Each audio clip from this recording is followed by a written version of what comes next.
Hello, everybody.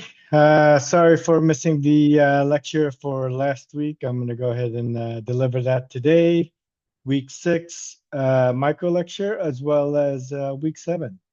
Let me share out my screen real quick.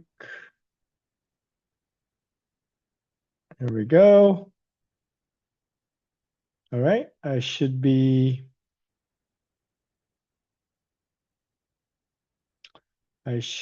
sharing, and I should be recording. Okay, recording on this computer. Great. Okay.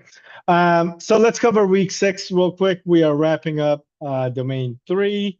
For week six, we're discussing legal and ethical issues and data protection. Let's get started.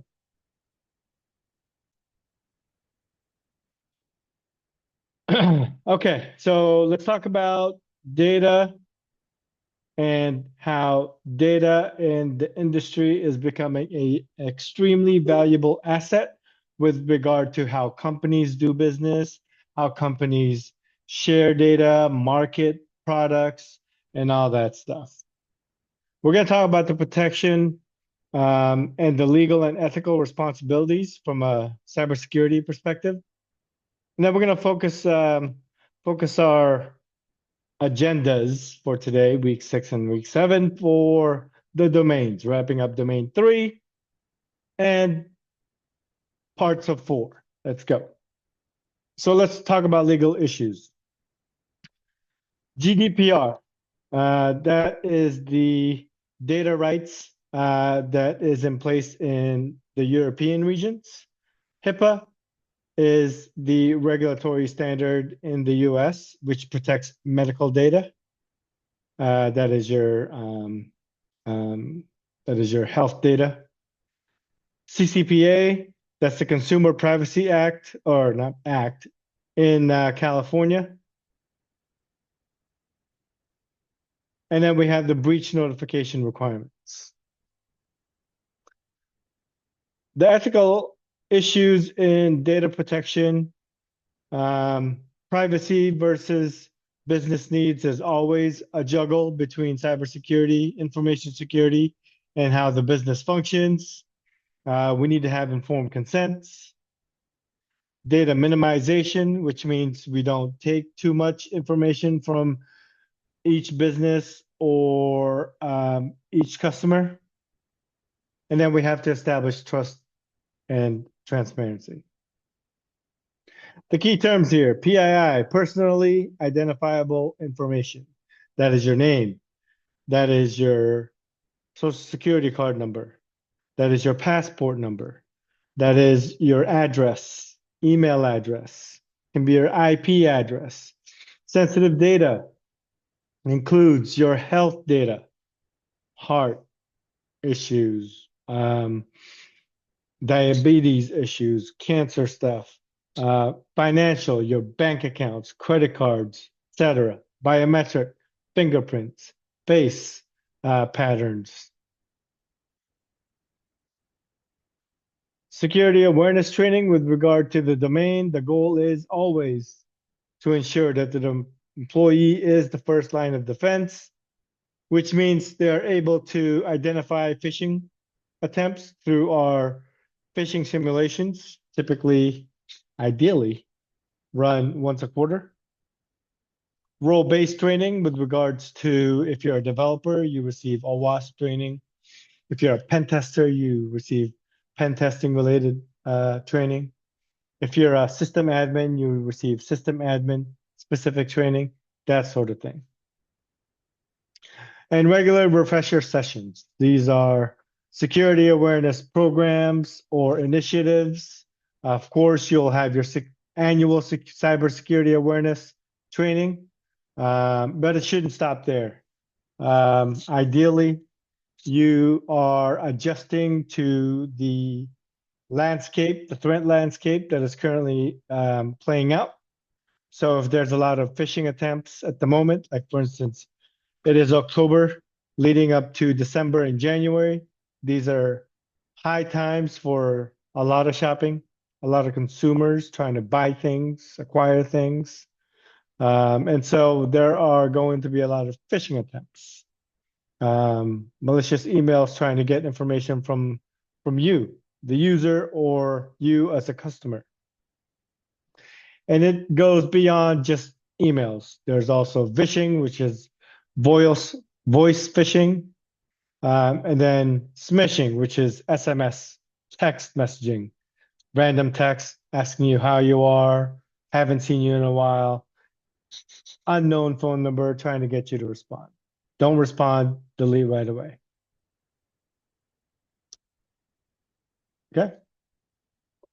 Awareness training, social engineering, manipulating people. This is oldest, way many, I would say a century, more than that, probably. There has been numerous case studies or examples throughout time where people have used social engineering or being a spy, trying to get information to gain an advantage over an adversary. Insider threat from within. This can be an incidental threat or a purposeful threat. Accidental. Accidental is something like accidentally applying a patch that is known to break another application, which causes an outage, or not patching a system, which causes a breach, right? Because you didn't know it was there. Something purposeful is something where a insider, an employee has been paid off to disclose confidential information, new plans for a product, perhaps, financial information, that sort of thing. Security metrics. Why security metrics matter is because it helps us measure our effectiveness. Examples of this are MTTD, MTTR, and policy compliance. Policy compliance is basically how we are following each and every policies that have been set forth and operationalized by the organization. For example, in one of your policies, it might say everyone should take the security awareness training annually. You would then try to generate a report in your learning management system to make sure that you have a report that shows everyone is taking the training and completing the training annually, right? MTTD stands for median time to detect, and then MTTR is median time to remediate. Balanced scorecard approach means we are balancing between our security initiatives as well as the business initiative.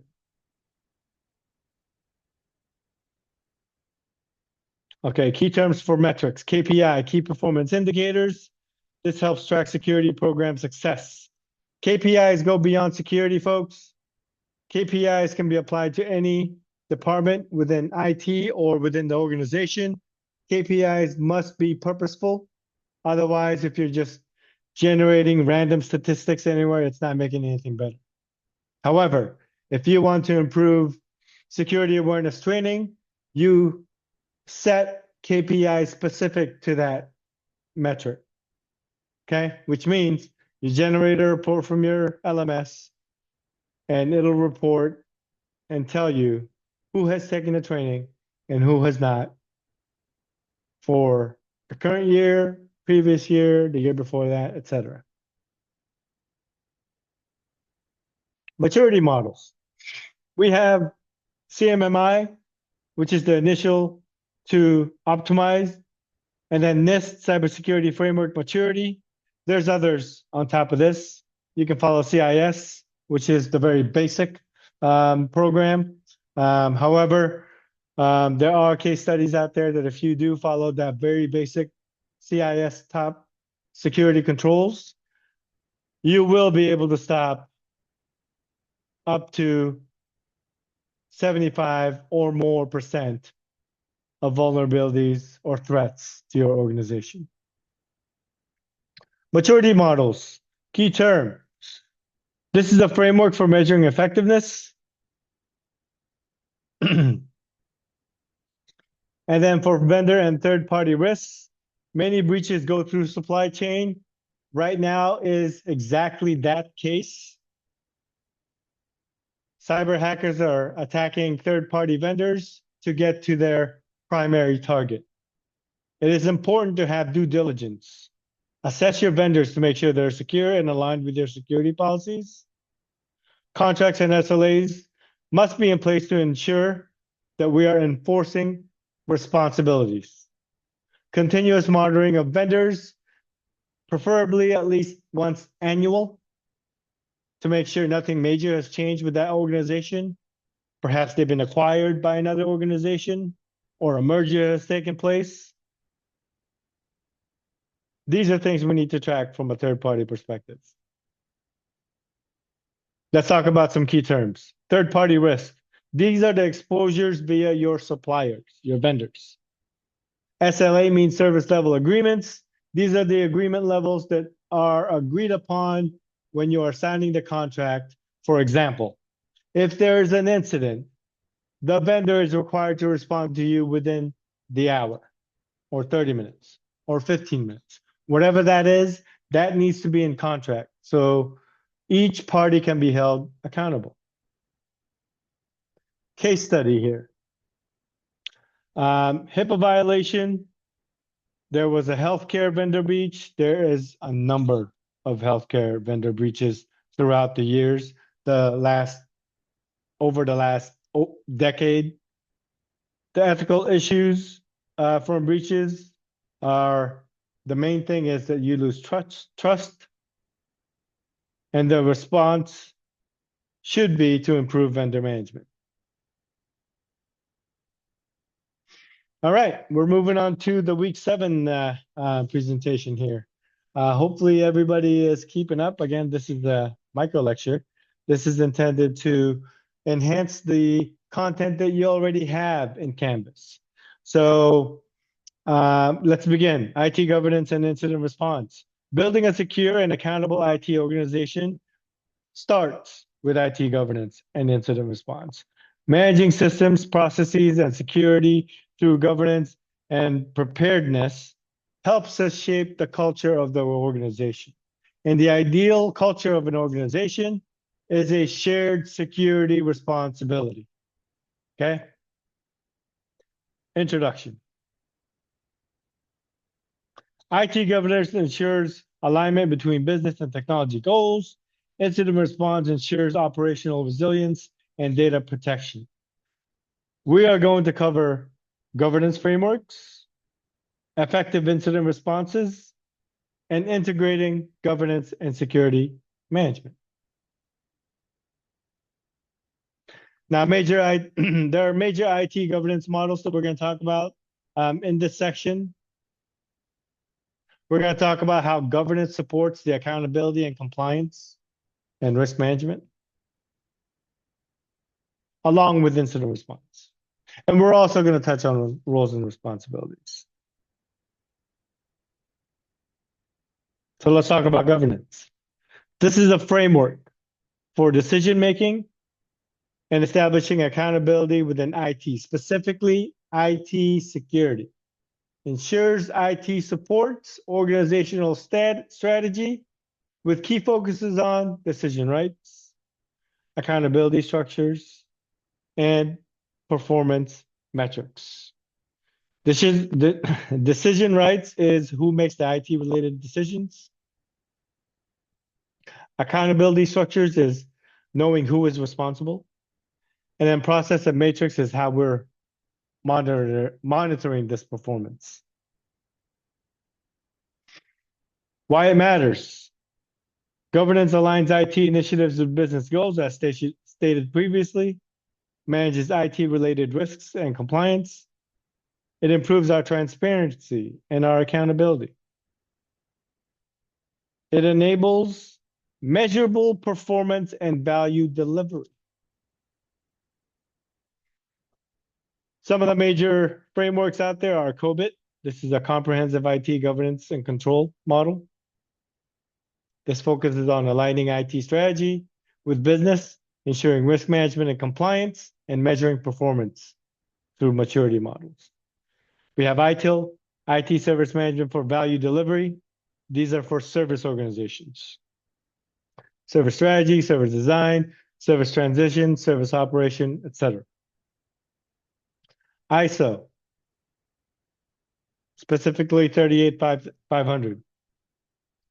This provides the principle for directors and executives on effective, efficient, and acceptable use of IT. The main purpose is to establish responsibility, strategy, acquisition, performance, and human behavior. Then we have NIST, widely used. There's 5 core functions here. That's identify your assets, protect your assets, detect events, respond to events, and then recover from events. And then we have COSO. This stands for Committee of Sponsoring Organizations. This is primarily for financial, but it has expanded beyond that. It covers risk management and governance for enterprise-wide oversight. So when you're selecting frameworks, you have to be able to align with organizational maturity and industry compliance.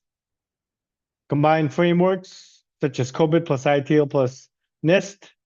In some cases, it's going to be a regulatory standard, PCI plus NIST plus ITIL, or HIPAA, NIST, ITIL, or FERPA, NIST, ITIL. It doesn't have to be NIST. It can be CISA. Oh, sorry. It can be CIS. It can be COBIT. It can be whatever. Most IT organizations are going to be service focused to a certain degree. ITIL is very useful. And then we establish our KPIs. Incident response planning. All right, moving along here. The purpose of incident response is to provide structure for detecting, responding, and recovering from incidents. Without it, responses can be uncoordinated, very slow, and can be very costly. Core elements include preparation, identification, containment, eradication, recovery, lessons learned. Picture this in a circular cycle that goes round and round. Consider it a life cycle. Team roles. In an incident response, you're going to have a manager that oversees and coordinates the incident. You have a security analyst that investigates. You have a forensic specialist that handles the evidence and analyzes it. You have system and network admins to implement the fixes on servers or network devices. You have a communications officer to handle email messages, calling, texting, whatever the preferred mode of communication is at your company. And then we have legal and compliance. Make sure we are abiding by law, abiding by the rules of regulation, etc. Escalation and communication. We have to define the escalation tiers, low, medium, high, or criticality, whatever you want to call it. Set notification timeframes. For example, if it's a high, 10 minutes. If it's a medium, maybe that's an hour. If it's low, maybe that's a day. Okay? Could be more, depending on your organization. Maintain secure communication channels. And then coordinate with regulators and partners when needed, which means if you're going through an incident, you might have to call the FBI. You might have to call and notify your information security groups related to your industry to notify everybody else. Make sure this is happening because the entire industry could be targeted. And then you need to have continuous improvement. This is conducting post-incident reviews, update your playbooks, integrate your findings, and measure the performance. That way you can find ways to improve it every time. Now, governance and incident response integration. Governance defines accountability and resources. Incident response provides feedback and governance. And then together, they form a closed loop of continuous control. And that's what cybersecurity is, really. All right, let's conclude. I think, yeah, not bad timing. Okay, conclusion. Governance is strategic control and alignment. Incident response is operational resilience. And then combined, they ensure IT supports and protects the business success. All right. I think that was great time. Let's stop sharing here. We're going to stop our recording. Everybody have a good week.